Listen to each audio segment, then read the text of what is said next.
Il y a trois types de personnes que j'ai rencontrées. Ceux qu'en sociologie on appelle les acteurs, c'est-à-dire les premiers intéressés, les radicalisés eux-mêmes, les contracteurs, c'est-à-dire ceux qui se sont battus contre Daesh. Alors ça, c'est une population dont on parle très peu, mais qui est extrêmement intéressante. C'est par exemple des anarchistes ou des communistes occidentaux, notamment belges, qui sont partis rejoindre le YPG, c'est-à-dire les bataillons kurdes qui justement s'opposaient à Daesh. Et ce qu'ils me racontaient, c'est qu'en fait, bien souvent, ils retrouvaient leurs copains de quartier qui, eux, avaient choisi l'autre camp.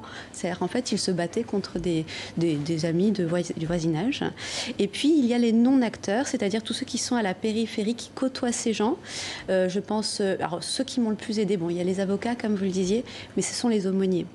Les aumôniers de prison. Et contre toute attente, pas seulement les aumôniers musulmans, mais aussi et surtout les aumôniers juifs et chrétiens, parce que bien souvent, les radicalisés ne veulent pas voir des traîtres, entre guillemets, les imams de la République, tels qu'ils les appellent. Ils préfèrent voir l'ennemi, c'est-à-dire l'aumônier juif, pour parler. Et qu'est-ce qui est ressorti de cette confrontation entre l'aumônier juif, l'aumônier chrétien et le, entre guillemets, radicalisé? Alors, l'aumônier chrétien, alors c'était intéressant parce que c'était une personne qui était notamment envoyée dans des centres pénitentiaires pour mineurs.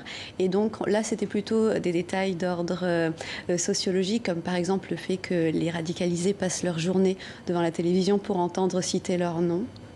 Mais sinon, les aumôniers juifs, c'était beaucoup plus par rapport au fait que, eh bien, en fait, ils s'ouvrent beaucoup plus parce que, comme ils veulent être dans la confrontation, ils sont beaucoup plus dans l'ouverture lucide et se dévoilent petit à petit, se démassent. Voilà, d'eux-mêmes.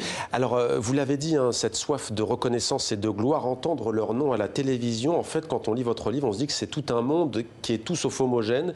Il y a les réseaux sociaux, vous l'avez dit, avec Telegram, mais pas que. Il y a les buzz médiatiques. Et vous dites aussi frustration consumériste et tabou sexuel. Oui. En fait, il y a une très grosse différence entre le recrutement à l'époque donc de populations asiatiques ou moyen-orientales et le recrutement de populations occidentales. C'est-à-dire que quand on s'adresse aux populations moyen-orientales, on met le doigt sur ce qui justement constitue le ciment social et l'élément de reconnaissance sociale, c'est l'honneur. C'est très important, l'honneur. On table beaucoup là-dessus et en fait, on essaie de recruter avec cette idée de salut de l'humanité par le sacrifice de toi-même.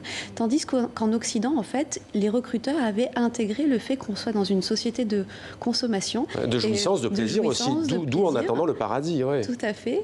Et en fait, finalement, ils s'adressent à des jeunes hommes et des jeunes femmes totalement postmodernes, totalement en fait frustrés de ne pas pouvoir avoir accès à ce monde consumériste aujourd'hui et qui se disent qu'ils pourront l'atteindre au-delà du monde. Et donc, bien évidemment, c'est sur des traits de caractère extrêmement égoïstes qu'on met l'accent.